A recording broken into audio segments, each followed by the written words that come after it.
Welcome back. I have with us today in studio Morgan Fundingsland, and she's here with us with the KindNest Foundation. Well, welcome. It's so nice to have you on. Thank you for having me. So the KindNest Foundation, now as we were talking beforehand, a little bit different name. Yes. So tell me what the KindNest Foundation means. Well, KindNest Foundation is a name that my mother came up with.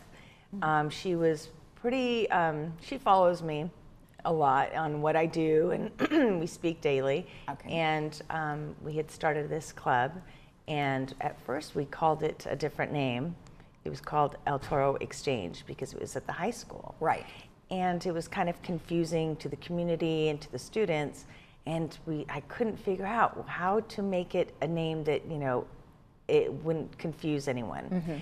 And my mother came up with KindNest. It's in your classroom, and it's what it's about. And so there it is. So it's being kind Correct. to people, and the nest, as you had mentioned, is the classroom. That's so first of all, tell me what kind of foundation it is. We actually started it from a club, a school-based club, and we received donations actually from your community and this community, and pretty soon started to expand. So we thought we would make it into a nonprofit so that we can give thank you receipts and letters, and also to be able to expand to other schools and other organizations. What kind of donations do you actually take? So we take clothing, we take accessories, we take shoes, school items, any necessities that a high school age student would need. That's really our focus, is helping those students and those kids that might otherwise not have the resources to attend school or to maybe go for a job interview, get into the career field. So we focus on that, and that's really our foundation, our base to this. And the reason we expanded was that we thought, you know, if we turn into a nonprofit, we'll be able to expand and offer scholarships for students to maybe, not everyone wants the same thing in life. So if we can actually give them that support to be able to maybe go to a vocational school or to be able to buy books for whatever they need. So we thought we would do some scholarships for that as well. So that's what we're focusing on. That's perfect, because then, like you said, you can help any child that might need a varying type of help. So so you take clothing, and you said that our community has donated. So what are some things that you've received from Laguna Woods Village? Well, Laguna Woods Village has been very, very generous. We've received a lot of clothing items, shoes, school items, small trinkets and whatnot. And what's happened is once we do open this once a month free shopping for the kids to come in, it allowed all our kids, no matter who they are or what financial need or background, they all enjoy coming in, and it creates a community. And so they pick out whatever they need or want, and that's helped us. And some have also donated to our scholarships that we will be offering hopefully within the next year. Oh, okay. So now you're talking about scholarships that they would go towards college, or how would you plan that out? What I would like to focus on is careers in or vocational skills. I think, you know, we have a lot of opportunities for colleges today.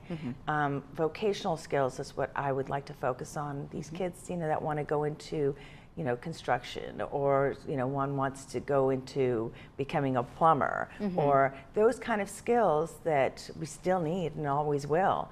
So I want to be able to help them. So perfect. Yeah. Perfect. And then you mentioned that you guys took a year off. That's right. And you went to India. So what inspired you guys to do that? Well, my husband's job took us there, and I, of course, picked up the family and we went with him, and I took a year and did a lot of charity work, and with my daughter. Actually, she was able to raise money. I think she was 12 years old at the time, and she raised money for the orphanage, and really took a liking to that. And so when we returned, she wanted to continue that and saw that, you know what, Mom, there might be a need here as well. Okay. Not so much as an orphanage, but there's always children that need help. Okay, all right. Support. So what are some of the things that you're looking for now? I know you said donations of money towards the scholarships. Anything else in particular? I mean, it's a seasonal kind of thing too sometimes, right? Exactly. I mean, we do a once a month opening. Okay. And it's called a free shopping event. Okay. And where the kids come in and they shop for free. It's kind of, I want to say, like a free thrift store. Okay. So, and they love it. Okay. They love it. So they come in, and without the support of the administration at my school and our district, I don't think I would be able to do this. So they're very, very supportive. They bring balloons, and they come in and visit. They go with the kids, and they pick out stuff for each other. They've even picked out stuff for me, which I'm very grateful, because it's open to everybody. Right. And they actually love that. What's happened, and the best part of it, is that being a special education teacher, I have a lot of my students are involved in preparing these openings. So they're learning skills as well. They're learning organizational management and retail and how to fold and how do you hang this up, Mrs. Funningston? And now they're actually, you should see it. It's amazing.